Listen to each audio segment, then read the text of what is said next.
Atur ya Rasulullah, ini orang yang kau pasrai jadi imam itu sering main kulhu. Akhirnya Nabi memanggil, ya Fulan, kenapa kamu suka baca kulhu? Li'annaha sifatur rahman, karena dalam surat kulhu itu semuanya menerangkan sifatnya Allah Ta'ala. Maka saya suka itu. Nabi saat itu juga dapat wahyu, ya Muhammad, kasih tahu orang itu, inni uhibbu, saya suka dia karena dia suka kulhu. Wah, itu aja hafalkan itu. Jadi itu riwayat yang lebih menggembirakan itu. Jadi tidak usah tabarak, cukup apa? Dan itu lebih mutawatir.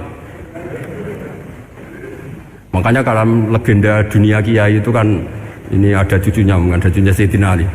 Tuh, siapa yang bisa khatam Quran sekian menit, yang menang Sayyidina Ali ya, karena baca kulhu sampai 3 kali, yang dianggap takdilul Quran, sudah sama dengan baca Quran.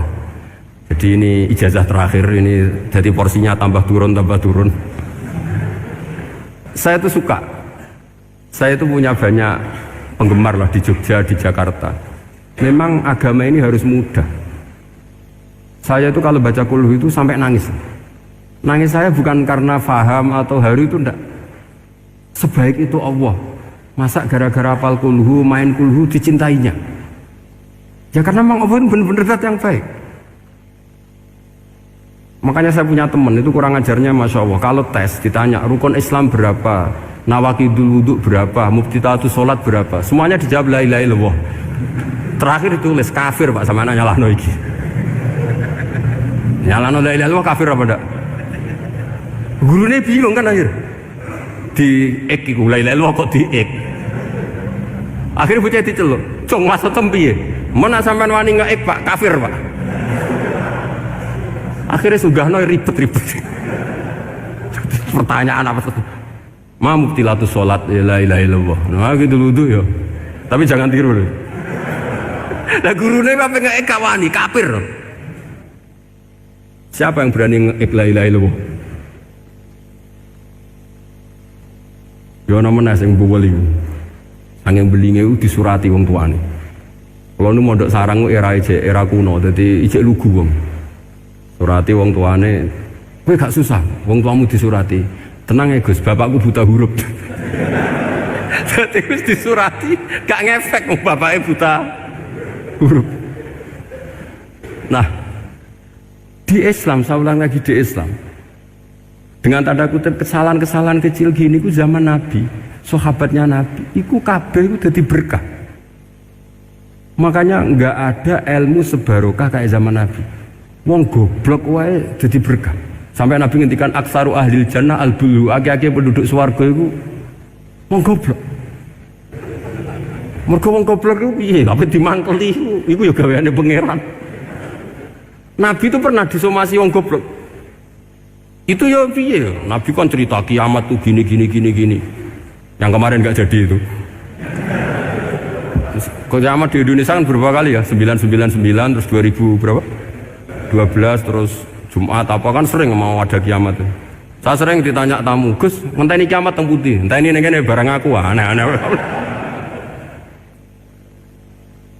Ngkarwan layak alamuha illahu bokas bakas.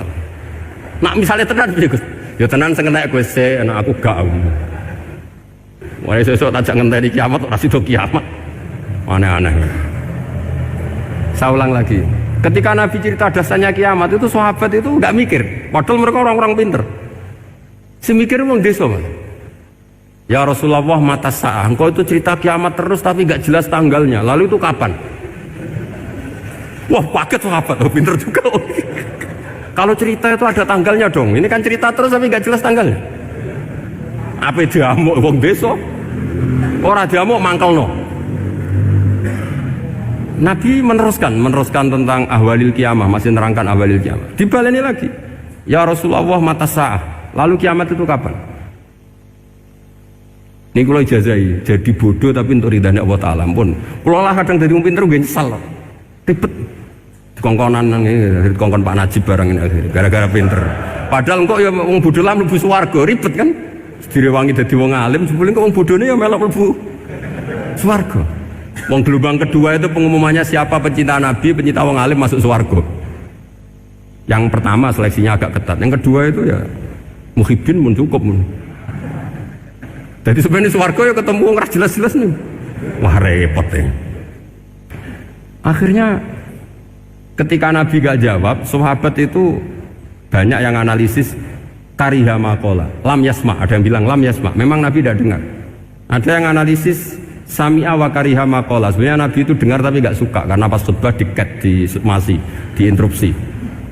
Karena diulang-ulang lagi akhirnya akhirnya Arabi tadi mengulang-ulang lagi, akhirnya Nabi jawab. Karena Nabi itu orang yang sangat pintar, jawabnya ma'atatalaha, kamu kok berani tanya kiamat kapan, persiapan kamu apa? Fawawahi ma'atatulaha kabira sholatin wala siyamin wala kada wa kada walakinni uhibbuka. Ya menang ya pede. Apa Nabi tanya persiapan saya? Oh kalau sholat saya biasa kok bangga. Wes wong desa biasa kok. Fawawahi ma'atatulaha kabira sholatin, saya sholatnya biasa, puasa biasa, maksudnya wajib-wajib tok lah, ndak aneh-aneh. Tapi walakinni uhibbuka, tapi saya ini mencintai engkau. Apa jawabannya Nabi? Almar'u ma'aman ahabba. Dan itu melegenda seluruh dunia, baru kayak Bedui. Jadi semua orang yang hafal hadis almar'u ma'aman ahabba atau anta ma'aman ahbabta, itu barokatu hadal Badui, karena berkahnya orang Bedui. Dan hadis itu mutawatir karena dikatakan Nabi ketika khutbah, orangnya banyak yang hadir banyak. Barokahnya orang Bedui, gak disopan santun. Mukjizatnya Nabi seringnya gara-gara orang Bedui. Nabi khutbah, wis khutbah cerita akhirat, cerita kebaikan. Ya Rasulullah, kok khutbah mohon bakas akhirat kebaikan. Sekarang itu tidak ada hujan, halakatil amwal. Sekarang harta hilang semua. Hewan-hewan sudah mau mati semua karena apa? Kekeringan. Mohon jenengan rasa bakas niku, pun jaluk udan mohon. Nabi langsung Allahumma wah langsung udan tumpurs. Nah jadi ulama lah, Nabi berodok gelos putih udan seminggu nganti akhirnya sapi ini gak mati krono kehausan tapi kelentir. Parani nih Nabi, ini ora ngrasa salah paren ya Rasulullah. Wong kula njuk donga udan ben ra mati, saiki mati tenggelam. Mun lereni santai weh. Dan saya minta doa hujan supaya hewan-hewan itu bisa minum dan seger. Dan ini malah dok lentir. Akhirnya Nabi itu nuruti meneh. Allahumma hawalena wala alina Allahumma alal akam wa dzirab terus. Itu wong desa. Betapa barokahnya wong desa iki orang tahu. Betapa Rasulullah itu sekali ngendikan alam itu harus tunduk. Jadi min mu'jizati Rasulullah sallallahu alaihi wasallam itu sekali ngendikan alam itu harus ngikuti. Jadi Nabi misalnya ngendikan hujan, itu panitia hujan, malaikat hujan harus nuruti.